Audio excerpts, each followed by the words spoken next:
अस्सलामुअलैकुम एवरीवन। तो आज हम बनाने जा रहे हैं दूधी का हलवा। दूधी हमने 1.5 केजी ली है और अब हम इसे पील कर लेंगे। अब हम दूधी को ग्रेट कर लेंगे। मैं दरमियानी हिस्सा नहीं डालूंगी, नहीं ग्रेट करूंगी। आप डाल सकते हैं, मैं ऐसे ही नहीं डालूंगी क्योंकि वो बहुत सॉफ्ट होता है, वो ग्रेट नहीं हो पाता है। तो मेरे दरमियानी हिस्सा इसका निकाल दूंगी दूधी का।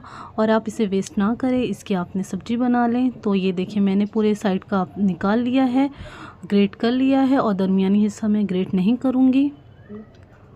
तो आपने भी इसी तरह से दूधी को बीच में से काट के आपने ग्रेट कर लेना। और ये देखिए मैंने दरमियानी हिस्सा निकाल दिया है। तो ये मेरी दूधी ग्रेट हो चुकी है। एक पैन में मैंने 150 ग्राम देसी घी गरम किया है और मैं इस पर ग्रेट की हुई दूधी डाल दूँगी।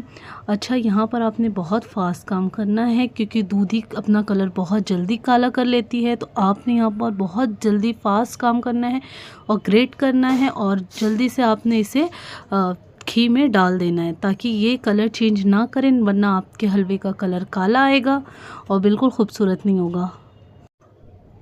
अब हम इसे अच्छे से जो चला लेंगे। अच्छा, यहाँ पर हमने जो फ्लेम है वो अब मीडियम कर ली है ताकि दूधी अपना पानी रिलीज़ करे धीरे धीरे। तो यहाँ पर ही मैं कंटिन्यू चला रही हूँ ताकि आपके जो एक एक श्रेड है वो जले नहीं। और देखिए दूधी अभी पानी अपना रिलीज़ करने लगी है।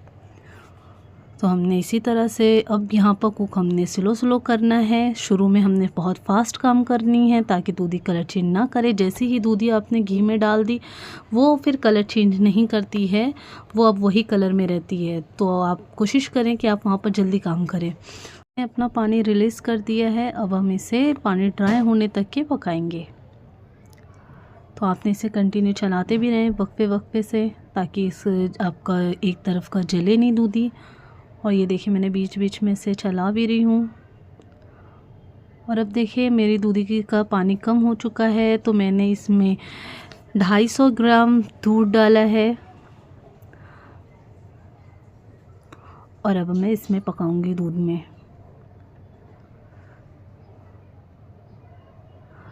मैंने दूधी का पानी पूरा ड्राई कर लिया था और अब मैंने 250 ग्राम दूध डाल के अब इसे पकाना है। जब तक कि हमारा दूध एब्जॉर्ब ना हो जाए तब तक हम इसे पकाएंगे। तब तक के लिए हम इसे भूनते रहेंगे। इसी तरह से आपने भी चलाते रहें। एक फ्राई पैन ले लेंगे और हमने इसे 3 टेबल स्पून हमने इसमें घी ले लिया देसी और हमने इसमें आलमंड और पिस्ताशो काजू को फ्राई कर लेंगे। तो इसको फ्राई करके हमने साइड में रख लेंगे। तो दूधी ने जो हलवे ने दूध पूरा एब्जॉर्ब कर लिया है और ऐसे हमें कंटिन्यू चलाते रहना है ताकि ये अच्छे से हर तरफ भुन जाए। अब हम इसके बाद डालेंगे, ये देखिए हम बिल्कुल दूध नहीं है, दूध बिल्कुल खुश्क हो चुका है। तो ये मैंने 250 ग्राम शुगर ली है और अब हम इसमें डाल लेंगे।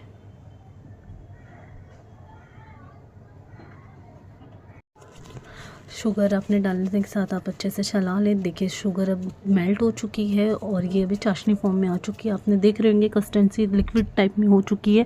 तो इसी तरह से आपने बनाना है और इसे चलाते रहें।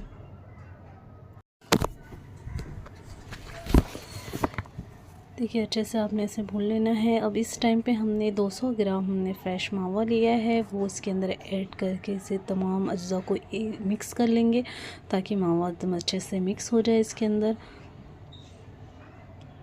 आपने बिल्कुल टेंशन नहीं लेना है। जब आप मावा डालेंगे और स्पॉट्स जैसा रहेंगे तो वो जब गर्म होंगे तो वो मेल्ट हो जाएंगे। तो आपने इसे मिक्स कर लेना है अच्छे से। तो ये मेरे देखिए मावा मिक्स हो चुका है। अब मैं जो ने ड्राई फ्रूट फ्राई किया था वो उसमें ऐड कर दूंगी। उसमें का जो घी है वो भी डाल दूंगी और कुछ ड्राई फ्रूट रख लूँगी गार्निशिंग के लिए। अब हम इसे अच्छे से भूनते रहेंगे। तब तक हम इसे भूनेंगे जब तक कि हमारा जो घी है वो हमें दिखने ना लगे, तब तक हमें इसे भूनना है।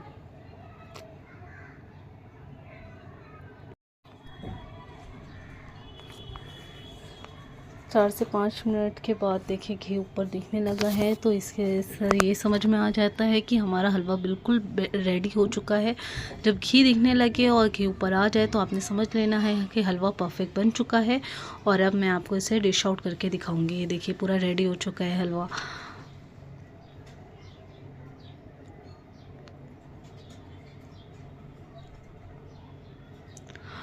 तो ये हमारा मज़ेदार सा दूधी का हलवा बनके तैयार है। बहुत ही लजीज और बहुत ही मज़े का बना है, तो आप भी अपने घर पे ज़रूर बनाएं।